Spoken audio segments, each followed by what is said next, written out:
agradezco a Marifé Boa García, vicepresidenta de esta feria y presente aquí con nosotros, esta valiosa oportunidad. Asimismo, Marifé, te deseamos todos los éxitos posibles en esta feria, que realmente pues, la queremos mucho y tenemos muchas buenas expectativas de cómo va a funcionar. La discusión sobre qué podemos hacer para frenar el deterioro del medio ambiente es la continuación de dos paneles anteriores, enlazadas por la conservación de la biodiversidad en el marco de la Feria Internacional del Libro de Bogotá y enlazadas por un planeta sostenible en el marco de la Feria Internacional del Libro de Buenos Aires. Las editoriales universitarias de América Latina y España contamos con una vasta producción bibliográfica que queremos compartir con todos los interesados en estos temas. Por esta razón, desde EULAC, la Asociación de Editoriales Universitarias de América Latina y el Caribe, y dando continuidad al proyecto que tenemos de editoriales universitarias enlazadas, hemos desarrollado a lo largo de este año la propuesta de Enlazadas por el Medio Ambiente. El objetivo de esta propuesta es compartir con todos ustedes un catálogo conjunto y un debate sobre diferentes perspectivas contemporáneas de los diversos problemas que vivimos en torno a la degradación ambiental. Buscamos motivar la reflexión y la sensibilidad sobre los procesos de transformación necesarios frente a los desafíos actuales. Estos paneles, o sea, como el que tenemos el día de hoy, son una invitación a pensar sobre grandes temas que comprometen nuestra sobrevivencia y desde los cuales se requiere el trabajo innovador y la toma de decisiones colectivas. La intención es impulsar un diálogo de saberes que conduzca a mejorar las maneras en las que interactuamos con los ciclos y procesos de la vida. Con el catálogo de medio ambiente, alojado en medioambiente.ulibros.com, hacemos visible esta diversa y rica producción bibliográfica generada en las realidades de los países iberoamericanos, frente a los desafíos de los últimos años. Esta iniciativa también aspira a colaborar con la democratización del conocimiento y a generar el intercambio académico entre investigadores y docentes de diferentes países. Enlazadas por el Medio Ambiente está organizada por la Asociación de Editoriales Universitarias de América Latina y el Caribe, EULAC, y las redes y asociaciones que la conforman. ACEUC en Colombia, Altexto en México, EUPerú en Perú, ABEU en Brasil, REUN y REUP en Argentina, SEDUCA en Centroamérica, EDUPUC en Costa Rica, REUD en Ecuador, REDUCH en Chile, y en colaboración con UNE, que es la Unión de Editoriales Universitarias Españolas, y las Ferias Internacionales del Libro de Bogotá, Buenos Aires, Frankfurt y Guadalajara. A continuación, le voy a ceder la palabra a Marifé para que nos dé la bienvenida. Gracias, Marifé. Gracias, Saidi, gracias a vosotros. Es un gusto saludarles a todos en el marco de esta conferencia y formar parte de este circuito de ferias que nombraba Saidi, Bogotá, Frankfurt, Guadalajara, Buenos Aires, en este orden a partir de, bueno, desde hace poco, desde que empezamos en Bogotá y de la manera que seguiremos en los siguientes meses. Les felicito por el trabajo que están haciendo, no solamente realizando las conferencias, sino justamente compilando ese catálogo de obras importantes relacionadas con un tema. Les quiero desear un encuentro fructífero, una discusión, un debate fructífero y espero verles muy pronto en cualquiera de las ferias que hemos nombrado o otras, también puede ser, y que nos veamos personalmente pronto, que es algo que creo que echamos todos mucho de menos. Bueno, felicitaciones, gracias por contar conmigo y con la Feria del Libro de Frankfurt. Mil gracias, Marifé. Nos encanta que nos acompañes. A continuación, le voy a ceder la palabra al doctor Miguel Ángel Blesa, quien moderará este panel. Miguel Ángel Blesa es doctor en Fisicoquímica y Química Nuclear e investigador en la Universidad Nacional de San Martín, donde es director del doctorado en Química y director académico de la maestría en Gestión Ambiental. Miguel escribió junto con Daniel Cicerone el libro electrónico Ciencias Exactas y Naturales para la Gestión Ambiental. Recibió el Premio Química 2004 de la Third World Academy of Science y el Premio Mercosur de Ciencia y Tecnología 2006 por el desarrollo de tecnologías de descontaminación y desinfección de aguas. Miguel, el panel es todo tuyo. Muchísimas gracias.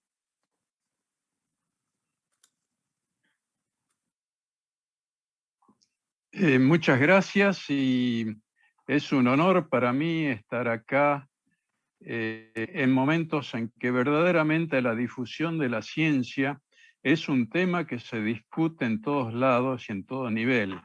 La UNESCO está armando programas alrededor del acceso a la ciencia como un derecho universal y en ese sentido la tarea que hacen las editoriales universitarias en todo el continente americano es realmente muy meritorio y en el caso particular del tema ambiental queda muy bien plasmado por el extenso listado de obras que se han publicado.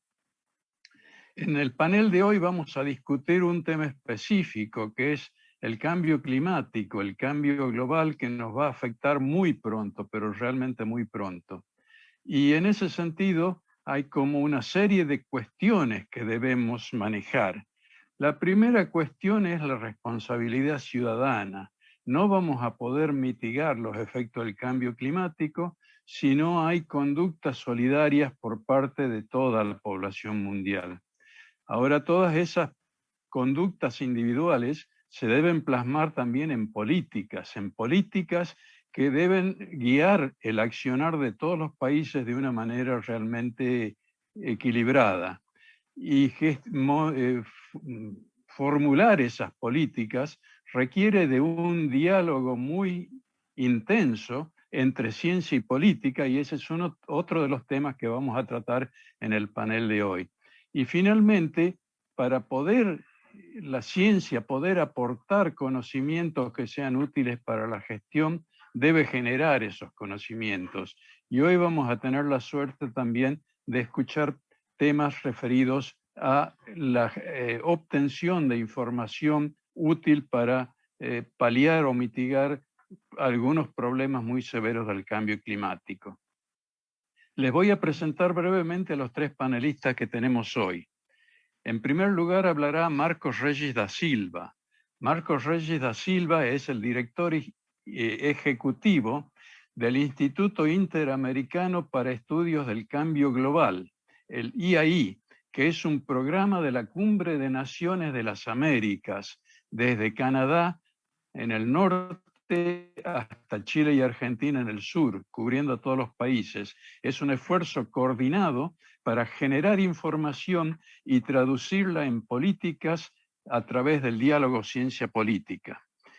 El doctor Regis da Silva es responsable de otorgar asesoramiento científico estratégico sobre el cambio global y sus impactos socioeconómicos, así como del desarrollo de vínculos entre la agenda científica del IAI y los marcos ambientales de la gobernanza global. Como ven, un tema realmente muy importante. También tenemos entre los panelistas al doctor César Luana López.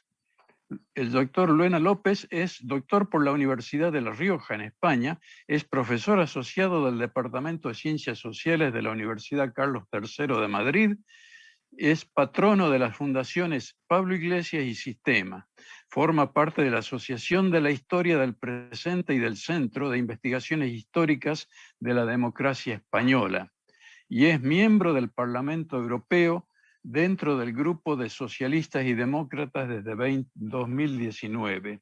Como ven, vamos a tener una palabra sumamente autorizada para poder hablarnos de lo que significa la gobernanza y la gobernanza a nivel mundial. Y finalmente vamos a tener también otra destacada ponente, que es la doctora Liliana María Piedra Castro. Es bióloga marina por la Universidad Nacional de Costa Rica, con maestría por el Instituto en Conservación y Manejo de Vida Silvestre de la misma institución. Tiene el doctorado en Ciencias Naturales para el Desarrollo, con énfasis en gestión de los recursos naturales por el Instituto Tecnológico Costa Rica. Sus investigaciones se centran en temáticas de erosión costera y viabilidad climática, sistemas marinos y costeros, ecosistemas urbanos y ecología, cambio climático, vida silvestre y manejo de humedales. Como ven, de nuevo, una temática sumamente interesante para discutir en el día de hoy. Yo con esto me callo y le cedo la palabra al primer orador de esta tarde, día o noche, según en qué longitud estemos, es el doctor Marcos Regis da Silva. Adelante, Marcos. Muchas gracias, Miguel. Voy a partilhar mi presentación. Creo que ya está disponible. Sí.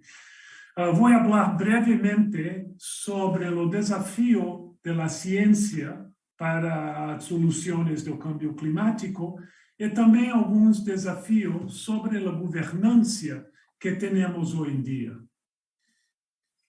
Hay varios mecanismos de sinergias que existen, pero son insuficientes para hacer frente a la fragmentación de gobernanza.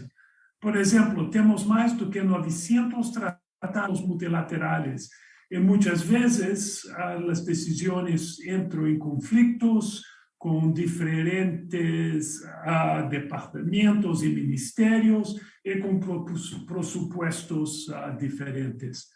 La carga de informes es de nuevo un resultado de la fragmentación y nuestra región es significativa. Y las capacidades institucionales necesitan una mejora urgente. Nosotros también tenemos una falta de concientización sobre los enfoques transdisciplinarios, la biodiversidad, salud y clima, por ejemplo. No podemos hacer estudios sobre el clima sin estudios correspondientes sobre la biodiversidad. Necesitamos también una mayor participación del sector privado. Muchas veces todos los sistemas de gobernanza sobre las marcas de gobernanza, el sector privado está quase inexistente. Y también hay una confusión entre actividades relacionadas con la cuantización pública, que es a corto plazo, y un desarrollo de plan de estudio de la educación que es muy más complejo. Otros impactos que mucho poco hablamos es el impacto de la corrupción sobre todos los esfuerzos para soluciones. Nosotros también necesitamos alcanzar las ciencias económicas, particularmente la valorización de los servicios de clima y ecosistema. Mas muchas veces también los cuadros de gobernanza tienen consecuencias involuntarias. En la revista Ciencia publicó When the Cure Kills, que es una crítica del CBD sobre la gobernanza. Algunas de las condiciones favorables en América Latina y el Caribe es que las redes de ciencias y políticas son autosuficientes en América Latina y el Caribe. Nosotros tenemos redes muy avanzadas. Somos una región en desarrollo, mas también ya desarrollada. Nosotros tenemos mejor cooperación y redes entre las universidades de las Américas. Muy buena cultura de cooperación. Y tenemos mayor capacitación, inversión, formación para llevar a cabo investigaciones transdisciplinarias. Otra condición favorable es el desarrollo de un programa de investigación científico baseado en enfoques transdisciplinarios que satisfagan las necesidades políticas en los países, particularmente en un contexto regional.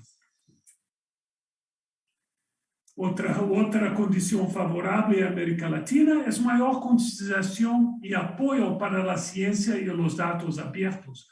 Posso mencionar o Acordo de Escazú, que es, yo creo, un paso muy importante para nuestra región. Yo gustaría de hablar más, pero el tiempo está un poco corto, mas los datos abiertos y la ciencia abierta es de una importancia para la participación pública muy, muy significativa.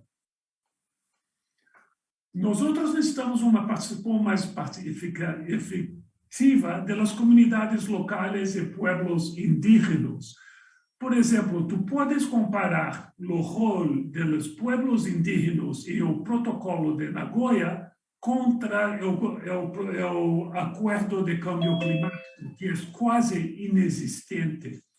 Y necesitamos, junto con una mayor concientización y sensibilidad de gobiernos nacionales sobre las obligaciones con estas comunidades.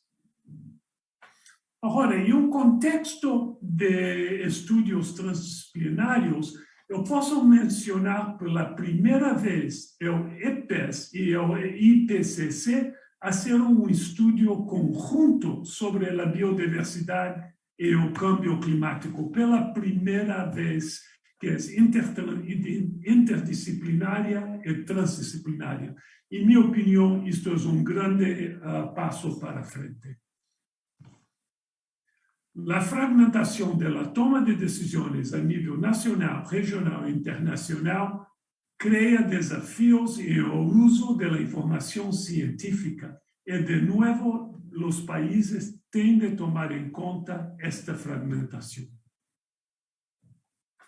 Otra cosa también son cuestiones como la seguridad alimentaria y el agua, están asociadas con una mayor comprensión entre la interacción de biodiversidad y cambio climático. No podemos entender el cambio climático de nuevo sin vamos a decir, una metodología transdisciplinaria y la interfaz científica y política disponible para enfrentar desafíos.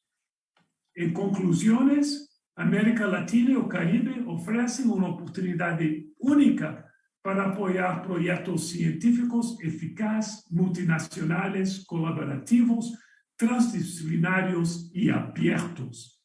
Tienes una red de pares muy bien establecida. Como región, es excepcionalmente eficaz en la articulación de sus necesidades y en la participación de sus científicos y formuladores en políticas en foros internacionales. En resumen, nosotros tenemos de superar desafíos y crear oportunidades para la colaboración multinacional, para una ciencia abierta, transdisciplinaria. Necesitamos fortalecer vínculos con los márticos mundiales y vamos a ver si podemos hacer algo sobre la fragmentación de gobernanza que existe. Necesitamos de obtener mayor espacio políticos en foros internacionales para que las decisiones reflejen las prioridades nacionales, tal como se articulan en un contexto regional en América Latina y el Caribe. Gostaria de agradecer a los organizadores de este foro y estoy a su servicio para cualquier pregunta. Muchas gracias.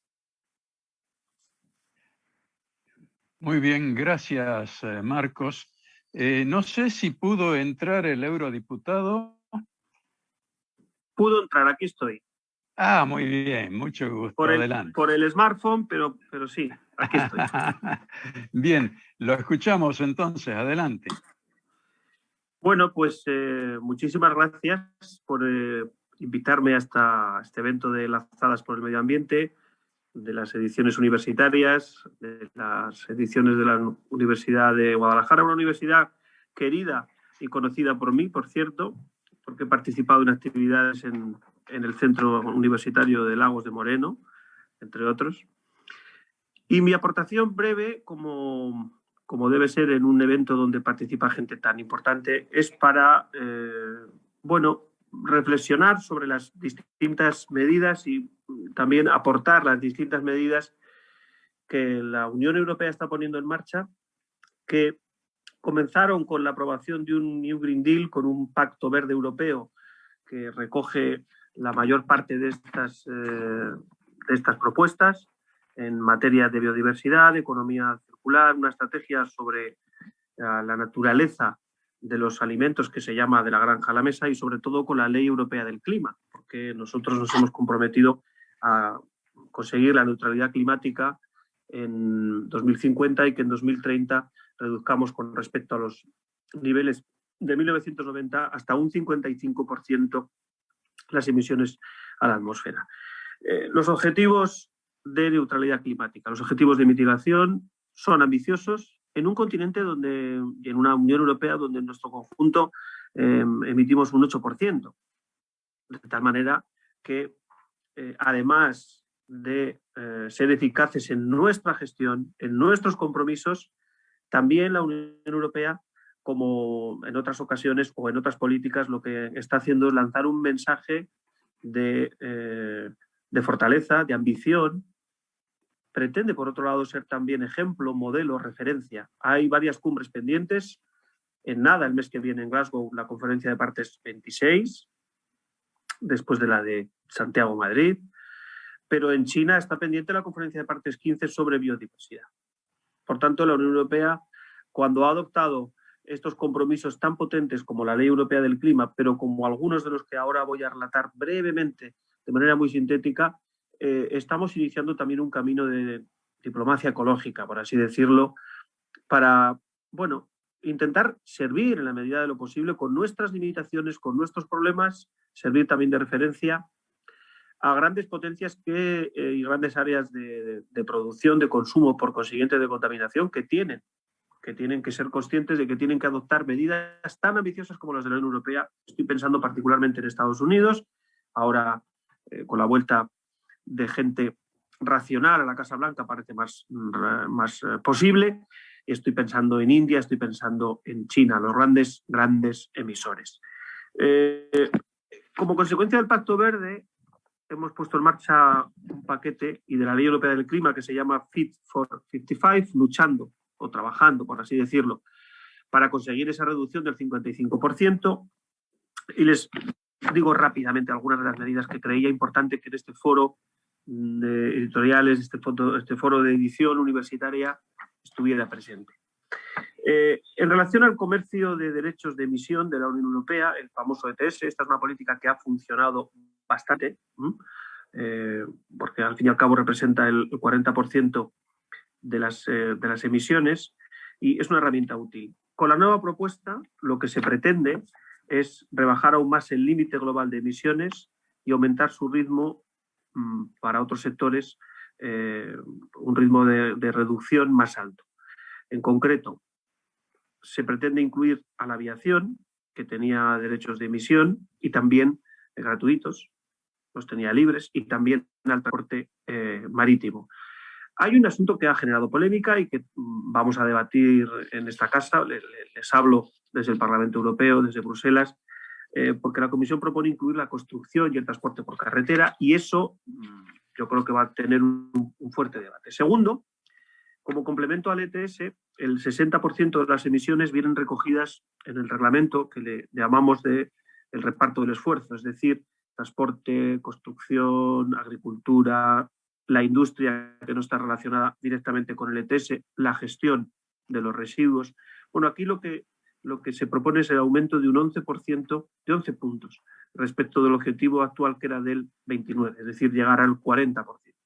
En tercer lugar, se propone la creación de un mecanismo de ajuste en frontera, al que van a estar atentos el resto de países y de áreas regionales, porque este mecanismo de ajuste en frontera del carbono pondrá precio a las importaciones de ciertos productos. Se trata de evitar la competencia desleal, porque si dentro de nuestras fronteras europeas adoptamos una posición muy exigente en la reducción de emisiones, pero después facilitamos o no ponemos ningún tipo de atención al comercio de otras regiones donde los productos son derivados en procesos contaminantes, pues la lección que extraemos sería negativa y además de ser negativa sería injusto para todos los sectores y todos los países que están haciendo y que van a hacer esfuerzos para conseguir los objetivos de reducción al 55%.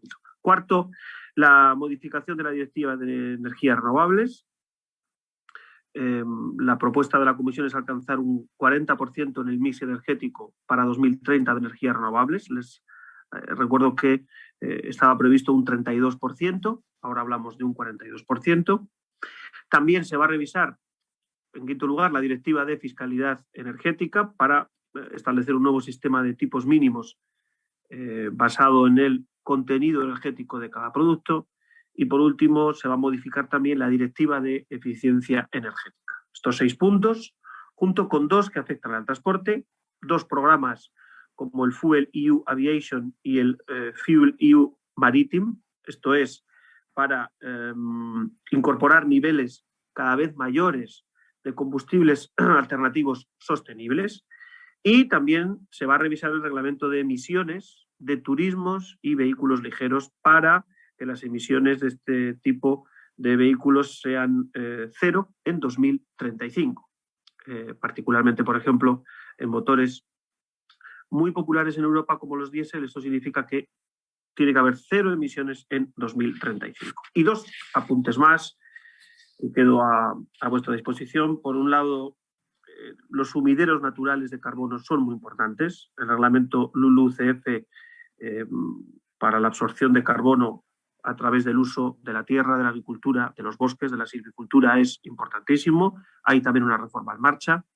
Y el Fondo Social para el Clima. Fondo Social para el Clima porque, y esto yo pertenezco al Grupo Socialdemócrata, al Partido Socialista Obrero Español, dentro de la Cámara, la izquierda, los grupos progresistas, estamos haciendo hincapié en que debe haber una dimensión social de la transición ecológica.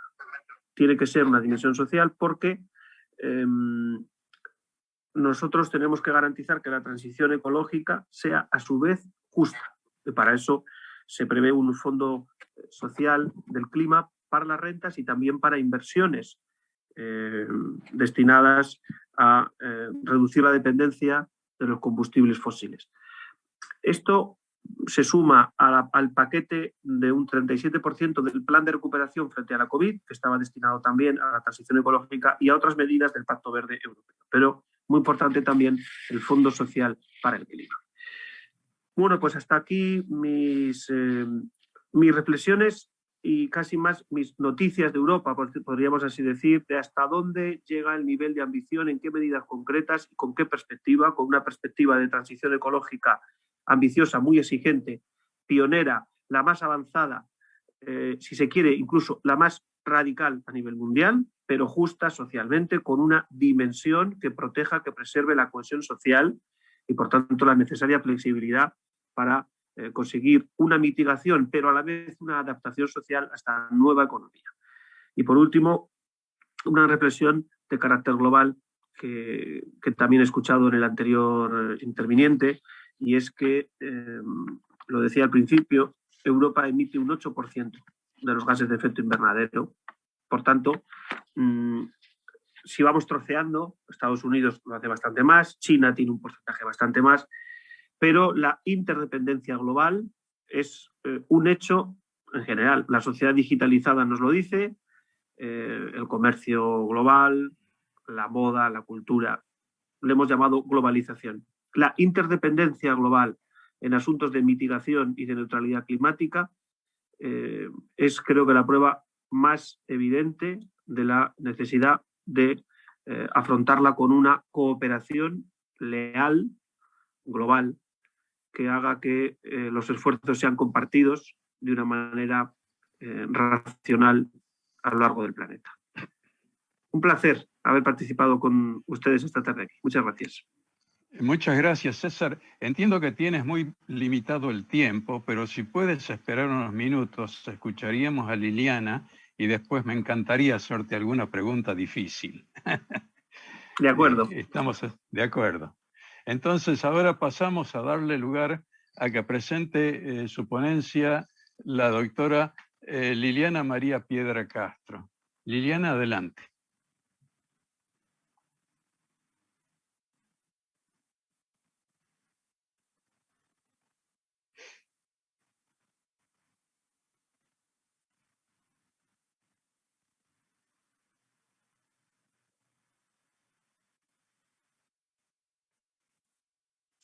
Bueno, muy buenos días, buenas tardes o buenas noches, dependiendo de dónde estemos.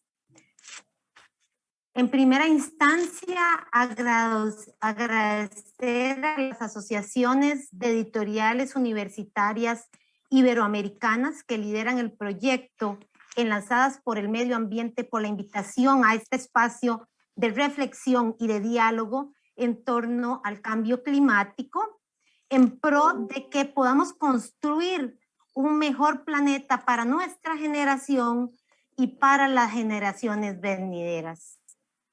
Y coincido definitivamente con los ponentes anteriores que planteaban el papel fundamental de los estados para enfrentar el cambio climático desde la mitigación, pero más recientemente, como lo planteaba el IPCC en su último informe, de forma preponderante a partir de la adaptación.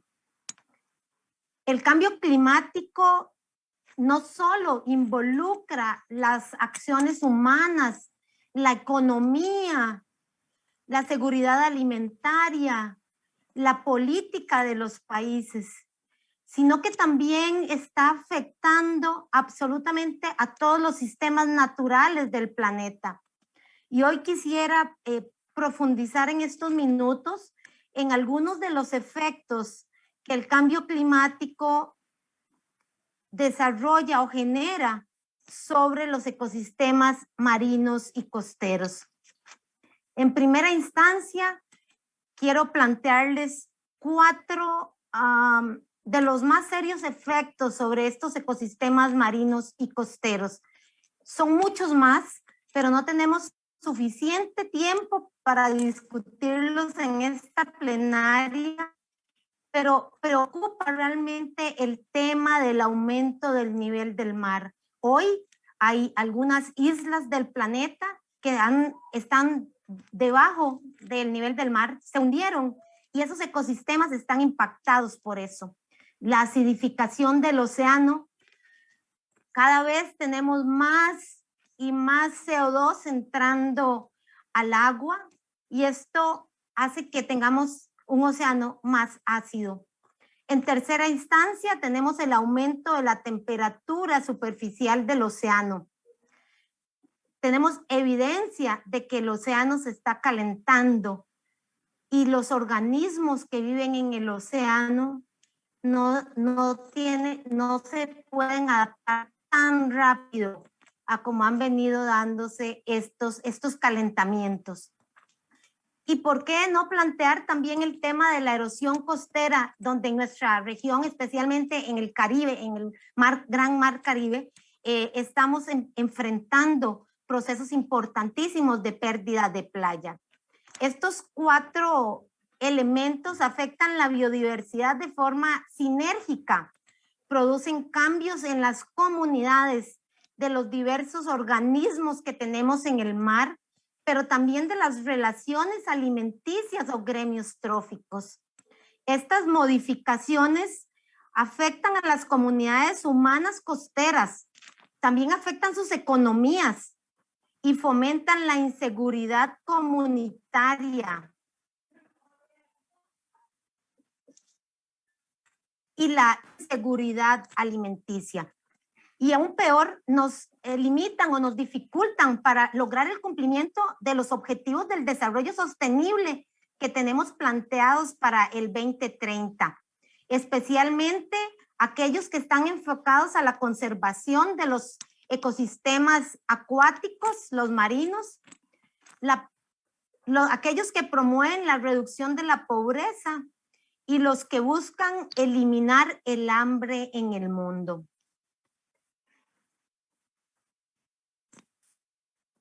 Y inevitablemente nuestros países, aquellos que estamos en desarrollo, en aquellos que somos pobres, estamos evidentemente golpeados de una forma más severa por estos fenómenos naturales que han venido incrementándose conforme se intensifican los efectos del cambio climático. Se evidencia en esta imagen que los países menos desarrollados y los países más pobres somos mucho más vulnerables a los riesgos del cambio climático.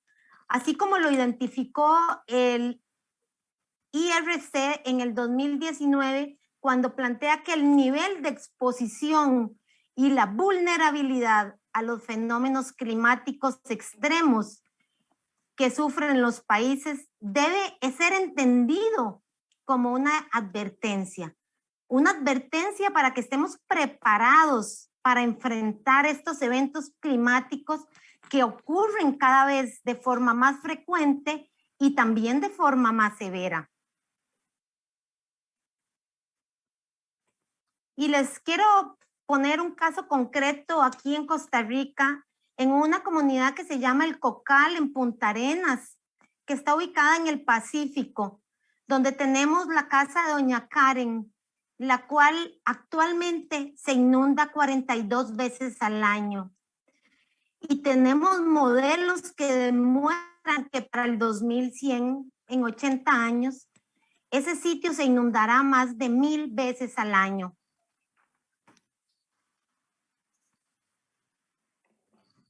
Y es que en la zona marina y costera del Caribe centroamericano, ubicada desde Yucatán hasta Panamá, se ha mostrado que el nivel del mar ha venido en aumento desde el año 1992, siendo los sitios donde hay más impactos extremos Costa Rica y el norte de Panamá.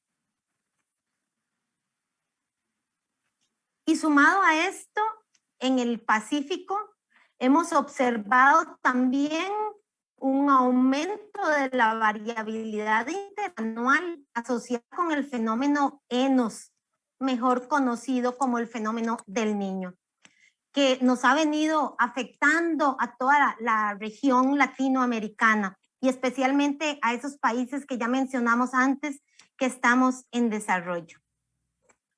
Tenemos aquí algunas imágenes de los impactos que sobre la infraestructura causa este aumento del nivel del mar, producto de la expansión térmica del agua.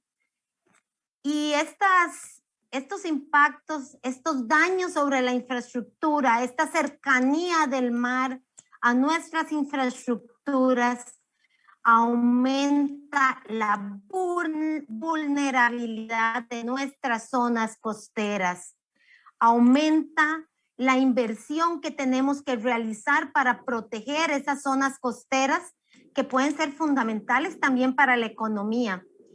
Y también afecta a las comunidades locales y las economías locales y nacionales de nuestros países que ya de por sí se encuentran en desarrollo. Estas imágenes que están viendo en este momento son para mí devastadoras porque son dentro del Parque Nacional Cahuita, un sitio donde no tenemos desarrollo de comunidades, y vean cómo el bosque, el mar ha entrado hasta el bosque y lo tenemos caído ahí. Y no sabemos hasta cuánto podría seguir avanzando. También tenemos efectos sobre los ecosistemas, como les planteé antes.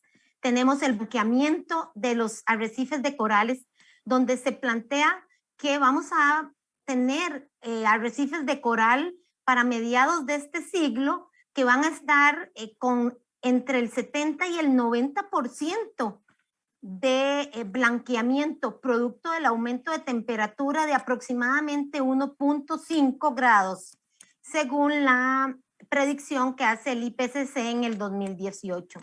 También tenemos afectaciones en el desarrollo y crecimiento de los peces y se conoce que cuando aumenta la temperatura, los peces empiezan a tener reducciones en el crecimiento, que puede ser hasta de 20% de su tamaño, con pequeños incrementos o incrementos de hasta 1 grado de temperatura.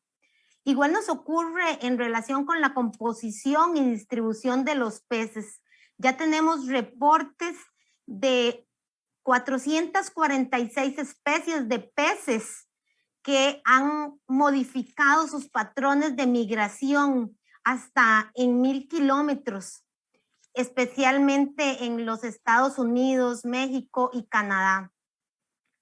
Y tenemos también la afectación en la fijación del calcio, ya que la acidificación del océano ha afectado la fijación de calcio en corales, decápodos, inclusive en plancton marino, que es la base de la red trófica. Y ahí tenemos algunos de los afectados. Y si estas condiciones persisten, vamos a tener efectos importantísimos, como ya les mencioné, en la vida marina. Migraciones masivas, y eso va a afectar a todas aquellas poblaciones humanas que dependen del pescado como principal fuente de proteína. Y también tenemos efectos sobre los ecosistemas costeros.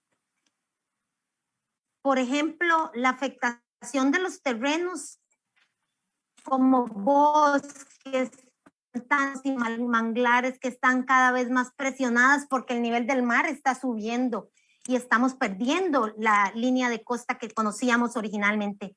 La pérdida de hábitat para especies que viven en la costa, como las aves, como los cangrejos, como los anfípodos que viven en la arena y que hoy tienen que enfrentar un tamaño de partícula diferente, la pérdida de playa que tanto utilizamos para la recreación y que las tortugas marinas comparten con nosotros. Y el tamaño de partículas de la arena, como les planteaba antes, que es fundamental para las comunidades que viven en la playa y que muchas veces no las vemos. Pero lo más relevante de esto no es los efectos que estamos teniendo, sino qué podemos hacer como ciudadanos, como academia. Y les traigo aquí 4 propuestas, y la primera está relacionada con lo que nos ha propuesto la ONU, que es la restauración de ecosistemas. El trabajo de restaurar esa infraestructura verde, manglares, arrecifes de corales, pastos marinos. Y para eso necesitamos apoyo de la sociedad, apoyo del Estado, apoyo de la academia. La reubicación de los usos y recursos del tramo costero a través de la planificación espacial inter y transdisciplinaria. El ahorro de energía como una actividad que podemos hacer diariamente desde nuestras casas. No sentirnos que porque no vivimos en la playa o cerca del mar no podemos hacer nada. Ahorrar energía aporta a adaptarnos al cambio climático. Y por supuesto, algo a lo que nos llevó la pandemia, que es reducir la movilidad para consumir menos combustibles fósiles. Desplazarnos solamente cuando sea estrictamente necesario y buscar alternativas, infraestructura alternativa donde no tengamos que gastar combustibles fósiles para poder mantener las actividades económicas de la sociedad mundial. Muchísimas gracias.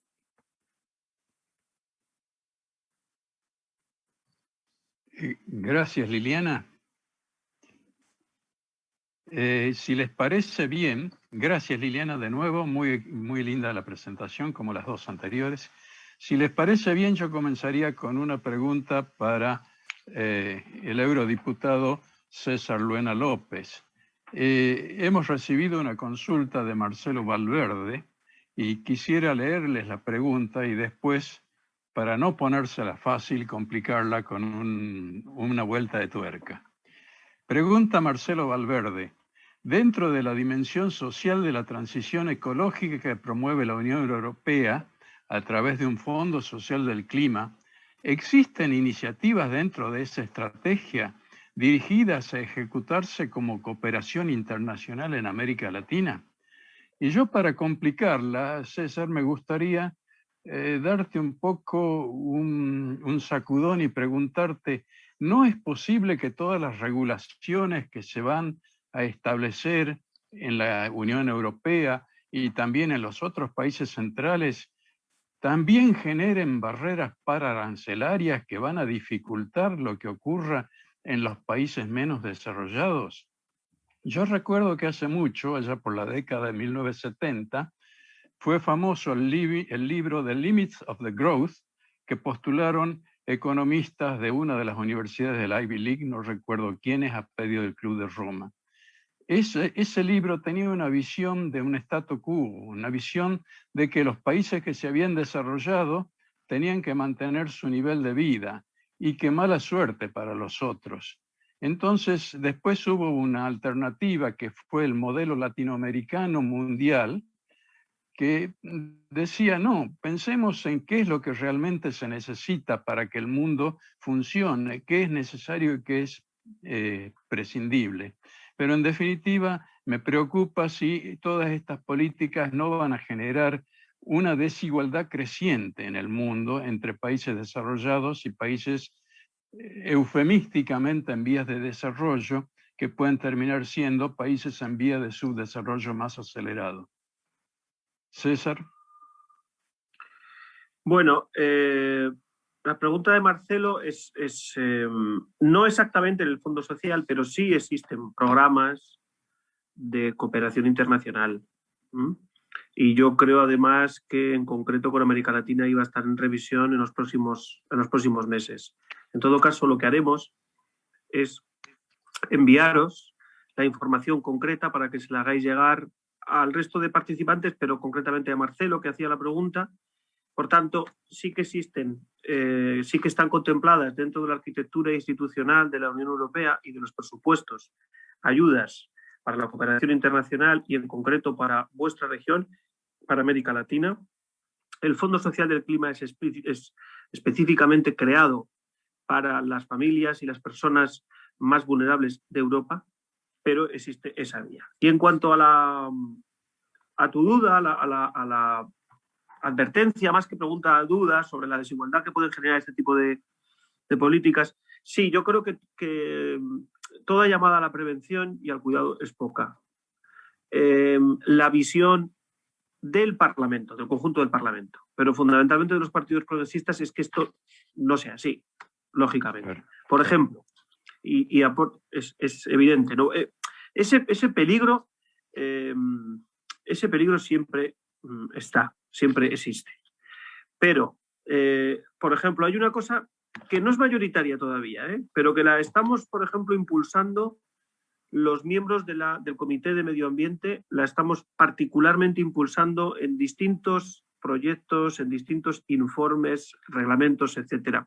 Y es que en los acuerdos comerciales, por ejemplo, Mercosur, en los acuerdos comerciales haya una vinculación de los capítulos de sostenibilidad. Es decir, que cuando se hable de capítulos sostenibles sean vinculantes y no voluntarios.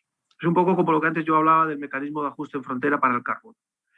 Por tanto, recapitulando, sí que existen y no sé si hoy, porque aquí ya es tarde, estamos cerrando y tenemos algún compromiso, por eso era lo de la hora, son ya las 8:30 casi de la tarde, pero mañana, por la mañana, os enviaremos la información. Y en relación a tu duda, sí, la duda existe. Los grupos de izquierdas estamos vigilantes y estamos haciendo propuestas concretas como por ejemplo esa. Muy bien. Muchas gracias, César. Y efectivamente es una preocupación que todos tenemos y que va a haber que seguir vigilando. Porque como decía un viejo líder argentino, la gente es buena, pero si se la vigila es mejor. Te despedimos entonces y ahora pasaría a hacerle una pregunta al doctor Marcos Reyes da Silva. Gracias de nuevo, César. A vosotros, Marcos, un saludo. Marcos, yo tengo una duda importante acerca de la viabilidad de todos los esfuerzos internacionales, porque la cooperación internacional es internacional, pero los gobiernos son nacionales. Y los gobiernos nacionales cooperan internacionalmente si les conviene y si no les conviene no cooperan. Entonces, hay un poco de dudas, a mi modo de ver, sobre la viabilidad real de la cooperación internacional para la implementación de políticas.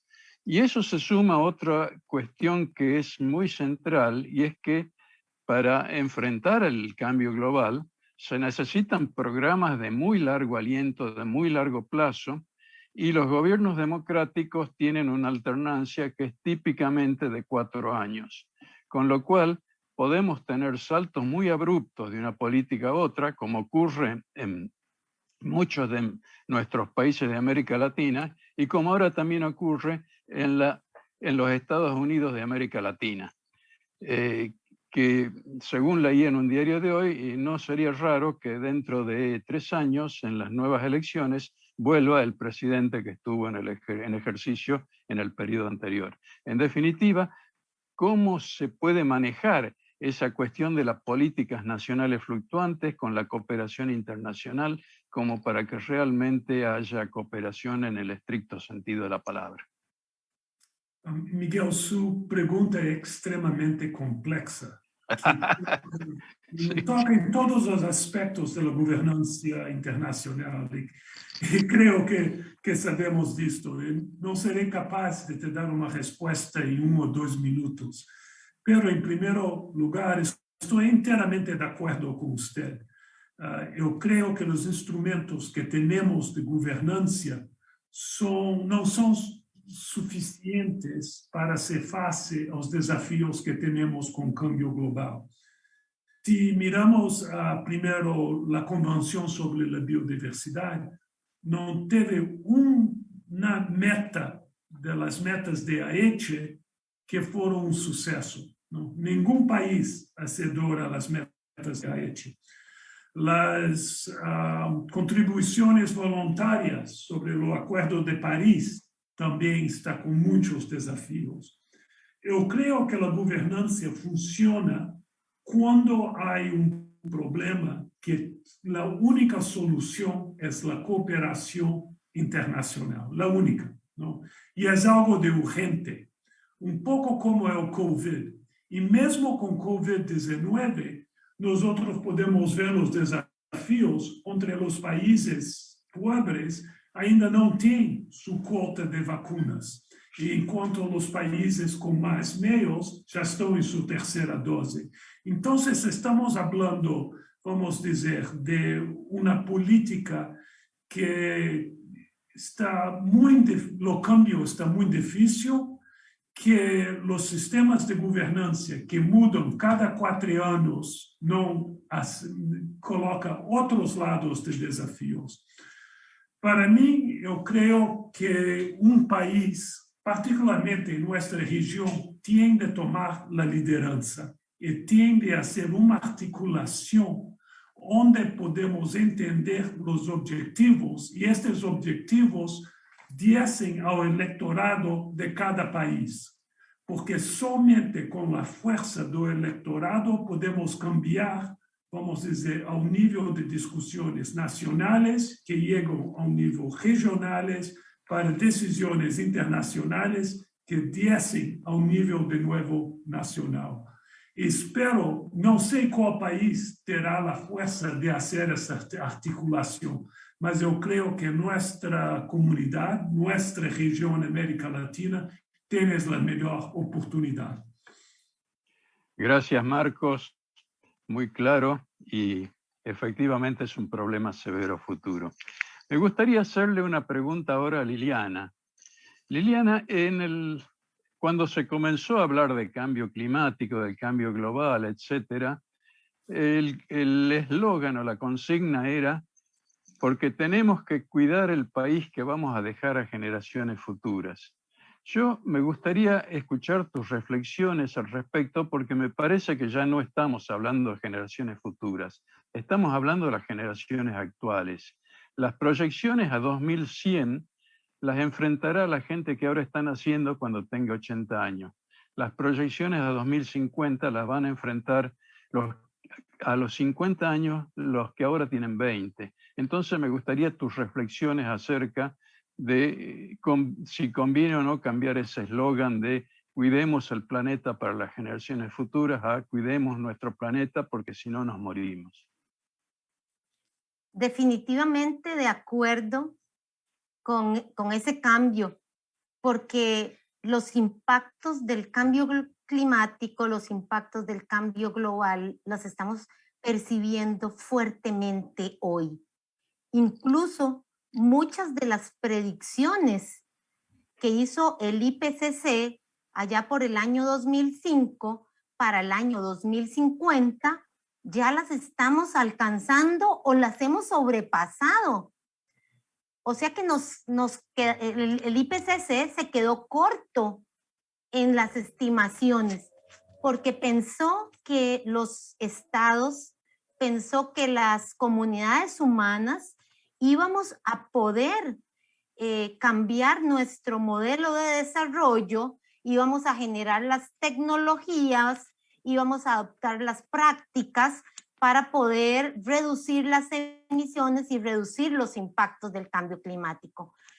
Y definitivamente tenemos que empezar a trabajar muy fuerte para que las generaciones que estamos hoy en el planeta podamos sostenernos en el corto y en el mediano plazo.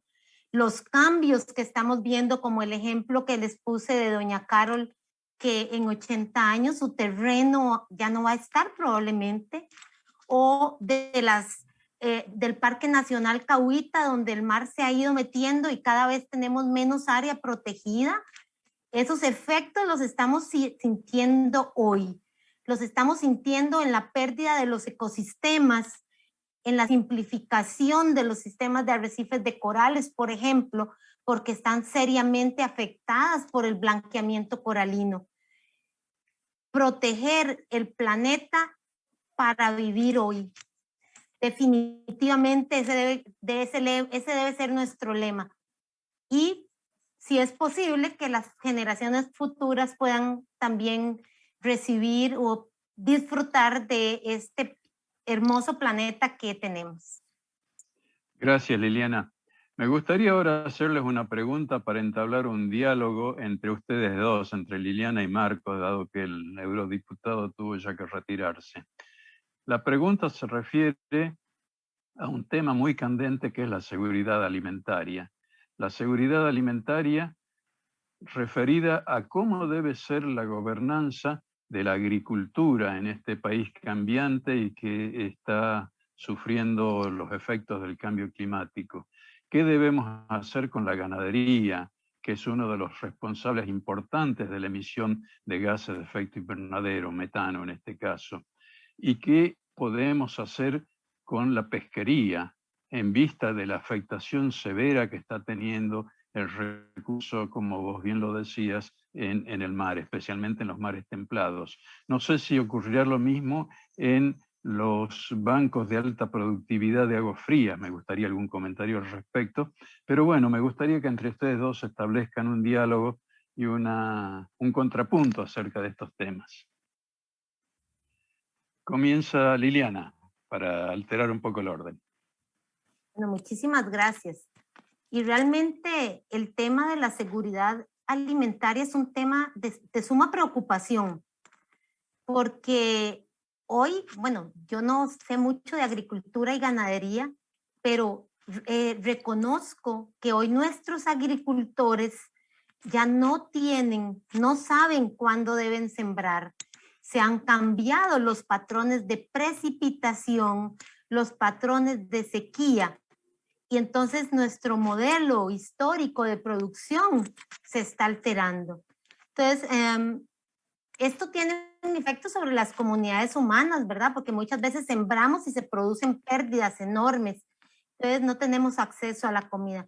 Pero también tenemos una parte de la población que está consumiendo una cantidad enorme de esa biomasa que producimos, vegetal y animal, que sobrepasa las necesidades mínimas de los seres humanos. Estamos produciendo y consumiendo muchísimo. Y a veces ese consumir implica que estamos botando el alimento que falta en otras latitudes.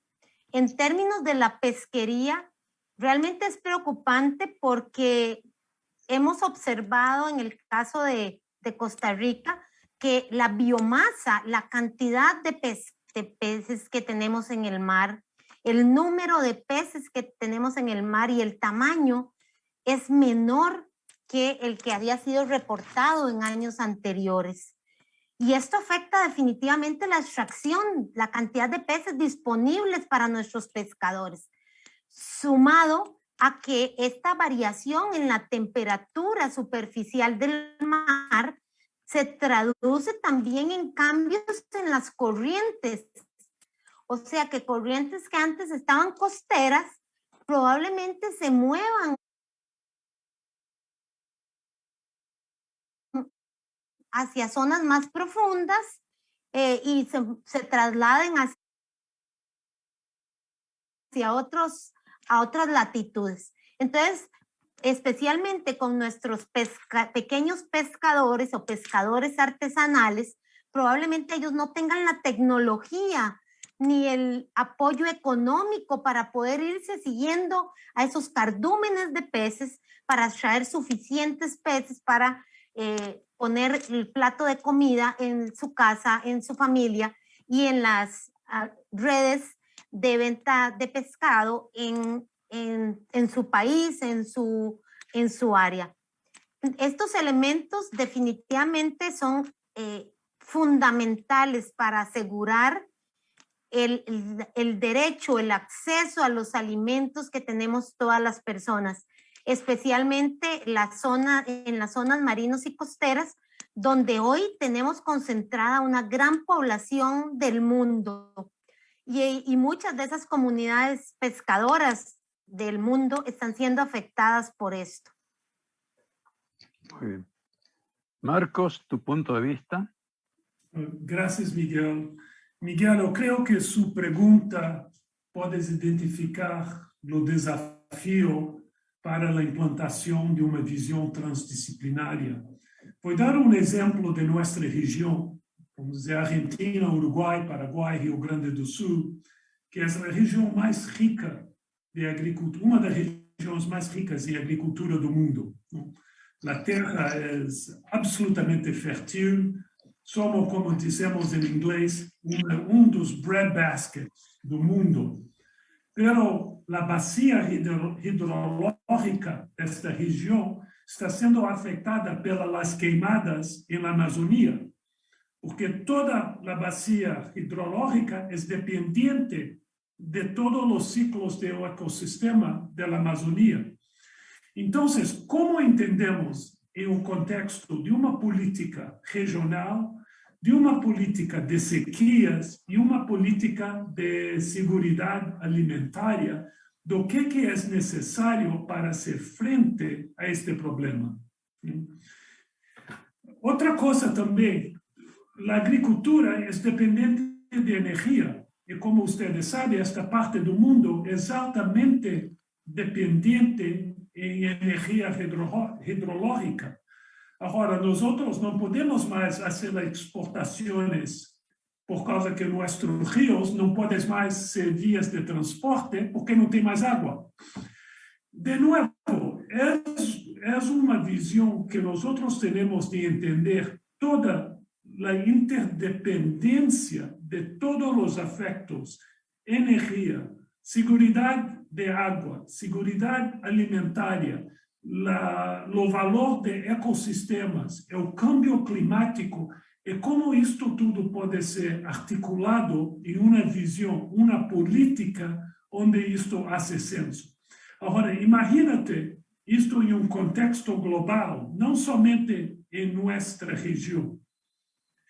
Eu creio que nós temos a responsabilidade em uma região que é autossuficiente em alimentação, em água e energia, que está em paz e tem uma população estável, de fazer uma política onde entendemos todos estes contextos, todos estes variáveis, para un movimiento donde hace más armonía y vamos a decir más integración de los problemas para una articulación de una política que funciona. Y necesitamos instrumentos de gobernanza regional para esta articulación llegar até un nivel nacional. Nosotros en IAI estamos trabajando para hacer un encuentro de todas las organizaciones de gobernanza en América Latina para que podamos hacer un plano conjunto para ver de cómo podemos utilizar nuestros recursos en un modo más efectivo. Para mí, ahí que está la solución. Gracias, Marcos. Tengo un par de preguntas más, así que me voy a tomar la atribución de ser el moderador para formulárselas. Una tiene que ver con la frecuencia de ocurrencia de eventos extremos, inundaciones, sequías, etc. Creo que se han mencionado bastante la influencia que eso va a tener sobre la agricultura, sobre una serie de cosas, pero en particular hay un aspecto que creo que se vuelve importante en vista del alto grado de urbanización que está obteniendo los países de todo el mundo. En el mío, en Argentina, por ejemplo, el porcentaje de población urbana creo que ronda el 92%. Tal vez es más bajo en otros países de la región, pero sigue siendo alto. O sea, hay grandes aglomeraciones, grandes conglomerados de gentes que van a sufrir muy especialmente los eventos de calores muy altos, el golpe de calor famoso. Y mi pregunta para ustedes es, ¿qué se puede hacer en las grandes urbes para evitar que especialmente las poblaciones susceptibles o vulnerables, como chicos y ancianos, sufran mucho estos golpes de calor, estos eventos extremos de alta temperatura que sin duda van a ser cada vez más frecuentes? Marcos, ¿puedes empezar vos? Sí, Miguel. Miguel, usted está correcto. Yo creo que nuestra región es una de las más urbanas del mundo. No sé si mis números están correctos, mas creo que en general es más o menos 89-88% el nivel de urbanización en nuestra región. Estamos muy atrasados para todas las políticas que tenemos de hacer face a eventos extremos. Por ejemplo, nuestras ciudades costeras quase não têm hecho, vamos dizer, acciones contra o aumento do nível do mar. Eu não sei o que vai acontecer quando metade do Rio de Janeiro está sobre água. Então, outra coisa também, estamos destruindo as poucas regiões verdes urbanas que temos e do outro lado devemos estar aumentando quase por 10 vezes mais, vamos dizer, parques, espaços urbanos verdes. A pobreza é outro fator em nossa região que está dificultando todos esses desafios. O que hacemos com todas as favelas que temos, que estão particularmente abertas a todos os eventos que podem acontecer. Em Rio de Janeiro, minha cidade, cada 3 meses temos um desastre onde todas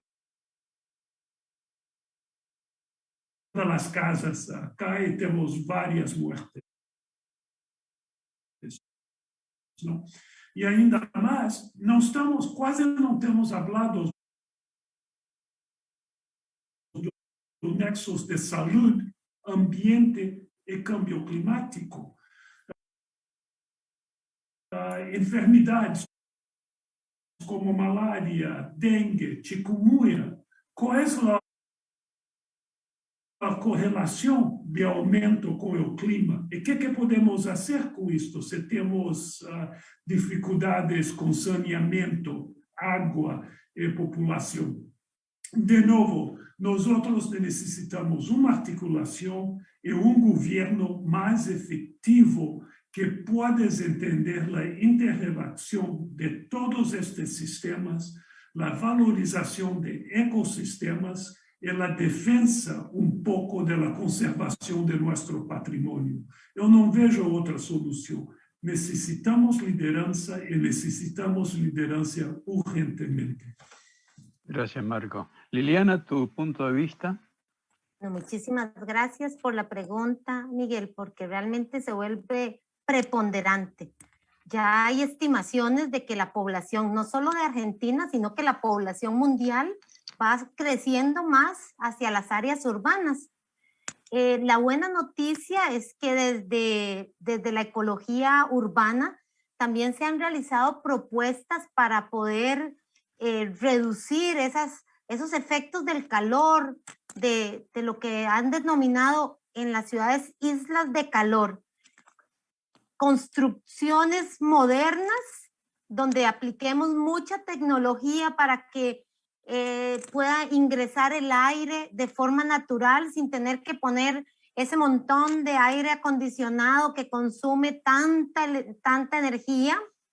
El uso de infraestructura o paredes y techos verdes que además de refrescar también contribuyen a la fijación del CO2, el mantenimiento y fortalecimiento de las áreas verdes públicas urbanas, la arborización de las ciudades de una manera planificada.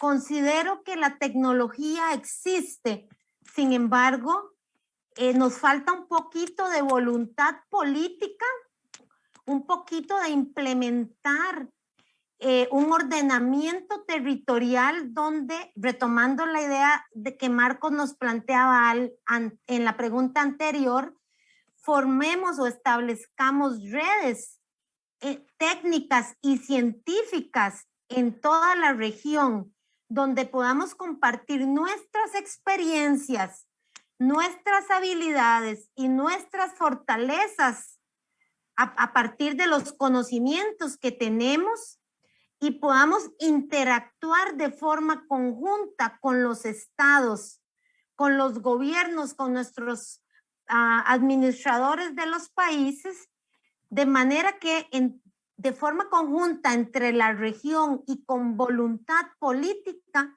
podamos plantear acciones que nos beneficien a todos dentro de las ciudades y que estén apoyadas por esa voluntad política regional, porque estos procesos de cambio requieren definitivamente de voluntad política, no dependen del interés de un ciudadano o de dos ciudadanos, sino que dependen de los diferentes engranajes políticos que tenemos dentro de una ciudad, que tenemos dentro de una región y dentro de un país.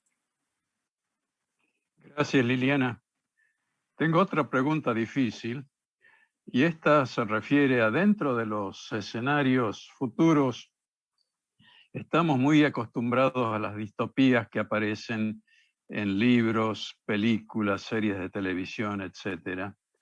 Y hay un hecho, un acontecimiento humano que ha ocurrido en todas las épocas de su existencia, que son las grandes migraciones. Las grandes migraciones han transformado el mundo. Las migraciones son el movimiento de los pobres en busca de un lugar mejor para vivir, que es distinto a las invasiones, que son los movimientos de los ricos para conquistar nuevos terrenos. Pero dentro de esas migraciones, los factores que impulsan las migraciones, uno de ellos va a ser claramente la destrucción del hábitat que actualmente están ocupando. Y viendo los grandes dramas que se arman con las migraciones, como la que ocurrió de la gente de Siria en Europa, o lo que ocurre en el borde sur de los Estados Unidos, yo me pregunto, ¿estamos prestando suficiente atención a lo que va a ocurrir con las migraciones en el futuro una vez que se degraden los terrenos donde habita gente en todo el planeta? No sé quién se anima a comentar algo primero. Liliana. Bueno, no me animo mucho, pero bueno, está bien. Bueno, me parece que es una pregunta bien compleja, porque el tema de la movilidad humana es un tema que no es nuevo, no viene asociado con el cambio climático allá que empezó a detectarse a principios del siglo pasado, sino que ha venido ocurriendo históricamente. ¿Qué es lo que está pasando con el cambio climático? Que ha incrementado las razones por las que la gente se está movilizando. Y a veces nos preocupa, como usted planteaba, las movilizaciones entre países, pero también ocurren movilizaciones a lo interno de nuestros países, Sí, claro. entre regiones, que aquella zona costera que empezó a inundarse y donde el mar está cada vez más fuerte, golpeando más fuerte y reduce la capacidad de la gente de salir a pescar o de salir con los turistas a hacer un viaje de observación de la biodiversidad marina, obliga a la gente a desplazarse a otras regiones y a competir entre los mismos habitantes de un país por recursos y a generar una presión que, sumada a la que ya teníamos del cambio climático, presiona más los ecosistemas. El tema de la movilidad humana relacionado con cambio climático es un tema que deberíamos discutir más, que deberíamos poner más frecuentemente en la mesa de discusión, porque muchas veces, y lo vemos en la televisión, planteamos la movilidad humana como un tema nada más de que quiero moverme por el tipo de manejo político que hay en mi país, o porque quiero obtener más dinero para vivir mejor con mi familia. Pero hoy el tema, a esto se suma el tema de que tenemos inseguridad en las precipitaciones y los agricultores no están seguros de si su producción va a darles de comer. Los pescadores no están seguros de dónde están los peces y que si logran entrar con su limitada tecnología, estoy hablando de los artesanales, al mar, las tormentas y los huracanes y los ciclones que puedan desarrollarse, como ya lo han planteado cada vez más frecuentemente, les alcance para poder sostener a sus familias.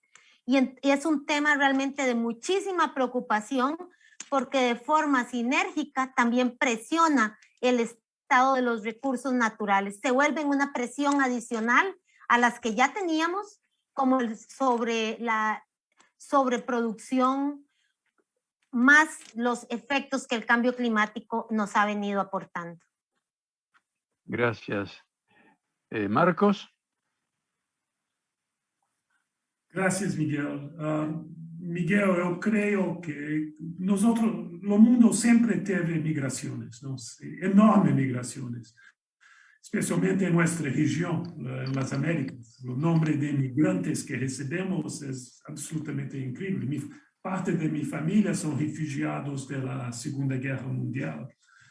O problema que temos agora é que as migrações estão aumentando por causa de vários cambios globais.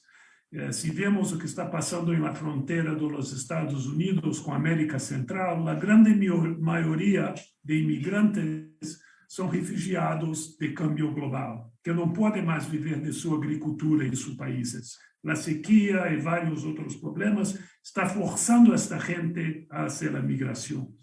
O segundo problema é que os países, como Liliana disse anteriormente, os países pobres são os mais afetados pelos cambios globais e têm as mais pobres instituições e infraestrutura para se fazer a estes desafios. Então, é como estão quase contentes que parte da população está saindo.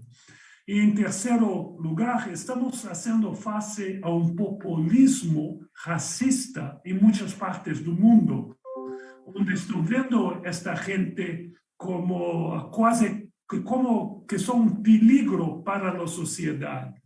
Si hablamos de la extrema derecha, estamos hablando de una filosofía que la cultura y la identidad europea será reemplazada por otros pueblos del mundo. Y esto no es verdad, ¿no? Entonces, todo esto necesita soluciones urgentes donde las poblaciones en este país pueden continuar a sobrevivir en sus países. La gran mayoría de gente no quiere hacer una inmigración, están siendo forzados a hacer esta migración. Es una situación muy, muy triste. Yo creo que la única solución es la ayuda de los países ricos a esta región, ¿no? Es hacer face a los cambios con una urgencia que no tenemos ahora y entender un poco la complejidad que no podemos tratar a esta gente de un modo racista, colonialista, como está haciendo ahora. La situación me deja una tristeza enorme. Espero que nuestros países de nuestra región puedan hacer face de vamos decir, con una mayor humanidad. Gracias. Gracias, Marcos. Bueno, me parece que hemos tenido un panel muy interesante con visiones de gente que realmente conoce lo que están haciendo y están buscando soluciones a un tema que nos afecta a todos y nos afecta muchísimo. Entonces, yo quería agradecer de nuevo a Zairi, a las vicepresidentes de la EULAC, por esta posibilidad de discutir a calzón quitado, diría yo, todas las tristes implicancias que tiene este fenómeno del cambio global y evidentemente la concientización, la discusión pública, el hacer general todos estos conocimientos es lo que creo yo va a permitir que encontremos una salida que no nos conduzca a una distopía como estamos viendo en series o películas. Zairi, creo que nosotros hemos cumplido en tiempo y forma. Te dejo ahora para el cierre. Sí, muchas gracias, Miguel. Efectivamente, cumplieron en tiempo y forma y más allá. O sea, la discusión creo que fue muy rica. Espero que haya sido útil para toda la gente que nos acompañó y que no hayan quedado como yo con este sentimiento de devastación que uno siente al escuchar esta afectación tan severa que hemos hecho al medio ambiente. Pues porque digo, en principio ya el título de esta mesa, ¿no? O sea, ya no hay prevención posible, ya estamos hablando de mitigación. Entonces, bueno, pues es terrible, pero al mismo tiempo hay mucho por hacer y es importante que tomemos cartas en el asunto. Es importante que ayudemos a correr la voz para que todos estemos más conscientes de estas problemáticas y podamos colaborar, como ustedes ya lo dijeron, nos beneficien a todos.